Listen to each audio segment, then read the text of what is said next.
All right, good peoples, good late evening or early morning, depends on where you are, right? I'm jumping in here with Roundhill. Let's do their weeklies.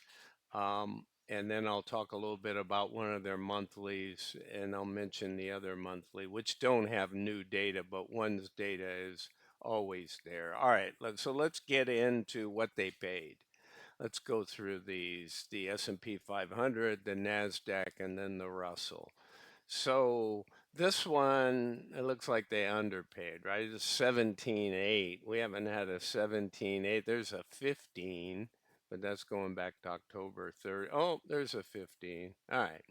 So after having higher payments, we got an 18.47 yield.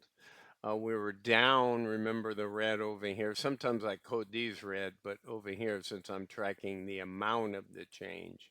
So we've got a 33% decline after a 30% decline there. Now, noticeably, when you look at QDTE, the NASDAQ, it's up a little bit, and the Russell, I think, is down a little bit.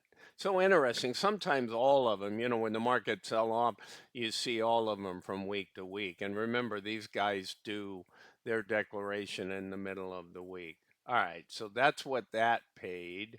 Nothing really to look at new on the charts because last week is where I filled in the monthlies, right?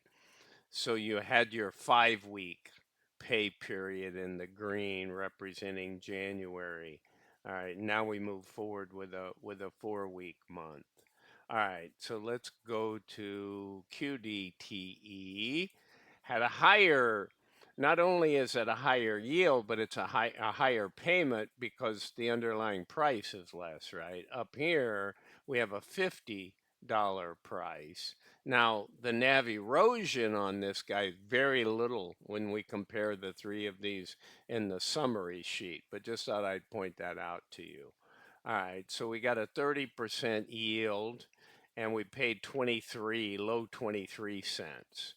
And it was up, remember I mentioned 17 prior to the last day before the declaration, right? I'm always using the price of the close prior to the 5th. So in this case, it would be the 4th of February, the close price. And we come down to our Russell and we see an 8, remember I said, so an 8 cent decline only, not too much, pretty stable, and a higher payment. Well, actually, not a higher payment.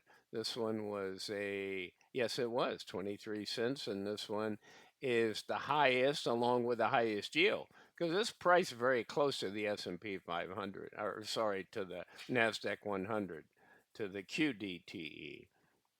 So nice to see it back up there in the bigger payment territory. 27 representing a 35.46.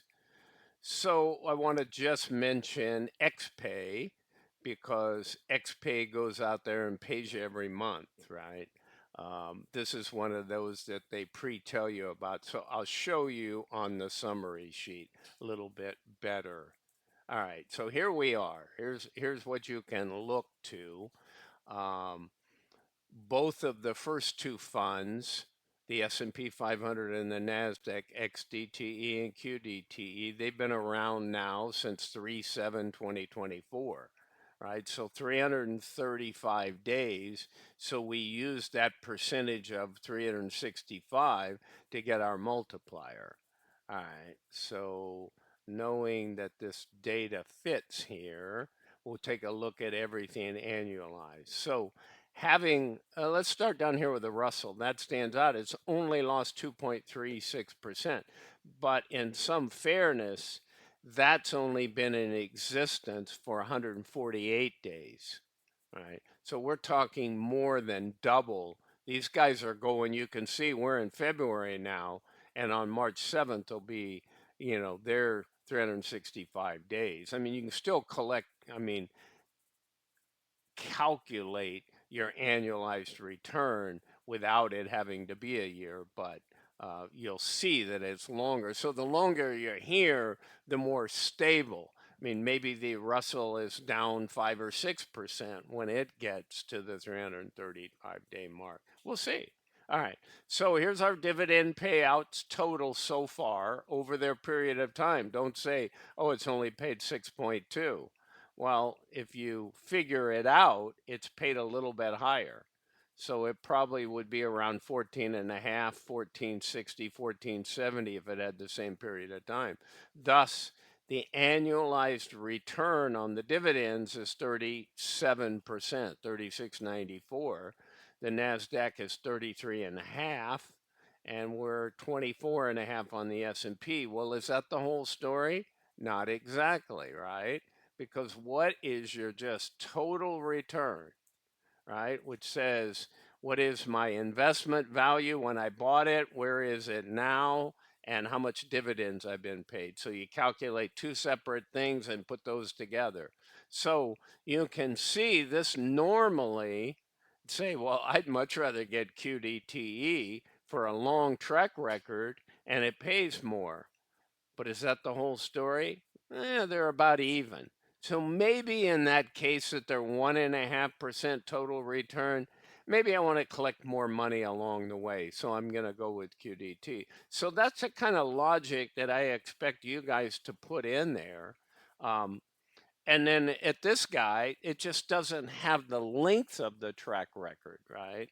So it's gain and loss annualized. We did take the 2.3 and it's coming out at 5.81.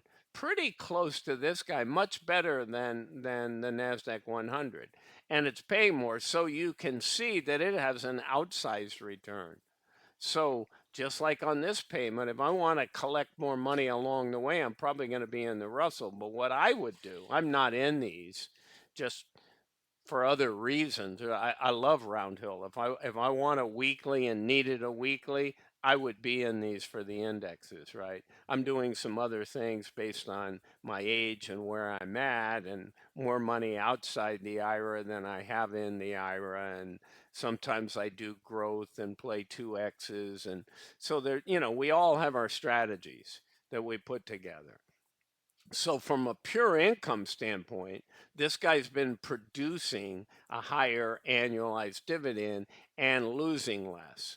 But granted, it's over a shorter period of time, you can see here. So here's XPay down there. That's your S&P 500 targeted at a 20% return, right? So think of it as a targeted safe. And when they announce a distribution, they're going to pay that.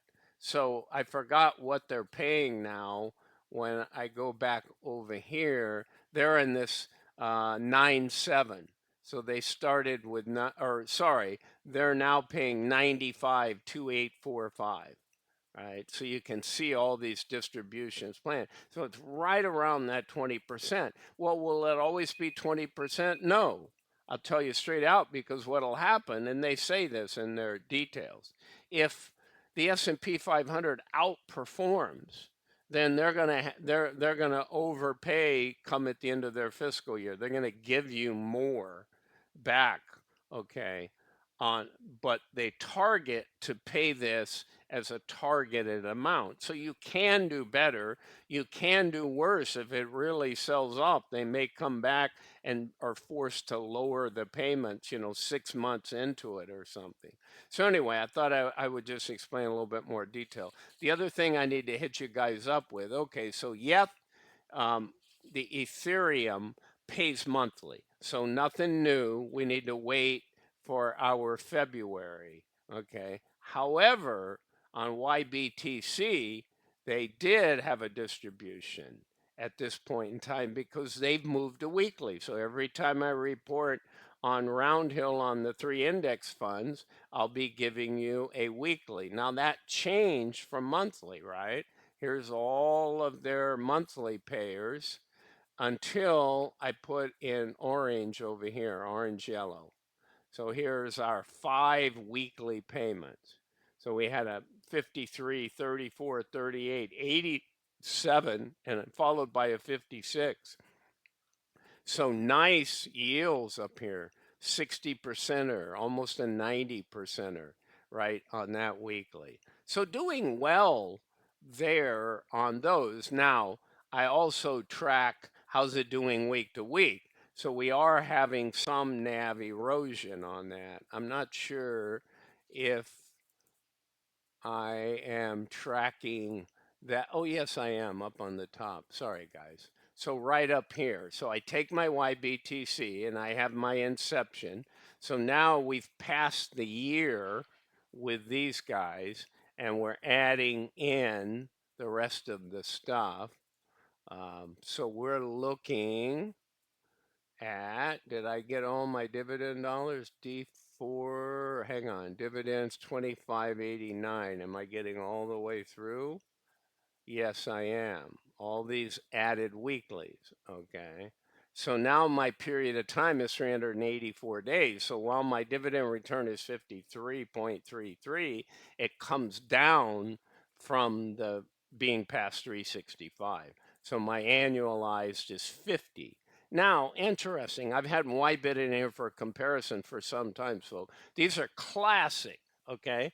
Now, YBIT, in some fairness, has more or less stabilized the last 6 months, been trading between 12 and 14. I didn't update the price on this. I did at the last payout. But if you're curious, I can go out and take a look at that price right now. Now, their biggest problem and yield max with that fund, 1244, so it's still around that range, is NAV loss, right? I mean, yield max is almost outpaying them because you got to look at, they are. So when you annualize a dividend, now they only have 289 days, so theirs moves up from 41.1, and in some fairness, they're going to pay again. Well, these guys are going to keep paying weekly, but they're going to get their monthly payout on YBIT coming up, and I forget which group they're in, right? But it's going to happen. I have that out to the right. So their last payout was 78.93. I should put the dates up here. But I looked, I think it's 212. I think it's next week is when YBIT's group pays, so they'll have a new distribution in there. So they are out distributing, right? They are out paying slightly, 51.1, call it 52 to 50 and a half. Not much, but a big difference, right? Look at this gain loss annualized over a year, brought back to a year, 104. So it hasn't lost anything. So total return is 51. I don't want something that pays me 1.5%, but is down 50% on my investment, right? Now, in some fairness to YBIT going forward, it's stabilized because they moved more to IBIT, which is what YBTC sits on top of for writing their options. For a long time, it was BITO. Okay. So, touche for that. I don't want to just beat up YBIT, but I got out of YBIT quite a while ago and it was very high on it. I just didn't like the way they were managing it. I didn't like it riding on top of BITO. So keep an eye and see if this comes back to, but to me, YBTC is just superior. It's shown it's superior and is behaving superiorly. Okay, guys, that's what I got for you with Roundhill. I'll be back with more this week. Again, this is Bruce with Targeted Wealth Creation. I'm not a financial advisor. This is not financial advice. It's for fun and entertainment. Have a good one, peoples. Bye for now.